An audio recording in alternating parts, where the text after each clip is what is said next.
Ano ang lihim ng pagiging immortal? Ayon sa mga eksperto, maaaring nakatago ito sa genome ng axolotl. Ang mga axolotl, isang uri ng salamander na katutubo sa lawa ng Xochimilco sa Mexico, ay matagal nang pinagtataka ng mga siyentipiko at ng publiko dahil sa kanilang pambihirang kakayahang muling buuin ang mga bahagi ng katawan.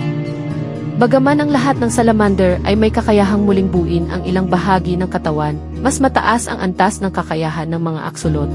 Dahil kaya nilang muling buuin hindi lamang ang mga paa kundi pati na rin ang mga mahahalagang organo gaya ng mga mata, tissue ng baga, at maging mga bahagi ng kanilang utak at spinal cord.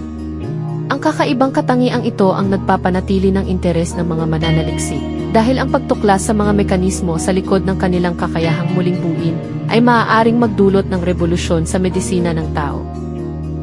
Sa kabila ng potensyal na ito, napabagal ang pag-unlad ng pananaliksik dahil sa laki ng genome ng axolotl na 10 beses na mas malaki kaysa genome ng tao. Kamakailan lamang, nakamit ng mga mananaliksik mula sa IALE, kasama si Parker Flowers, ang isang tagumpay ng matukoy nila ang 2 mahalagang genes na sangkot sa muling pagbuo ng mga axolotl.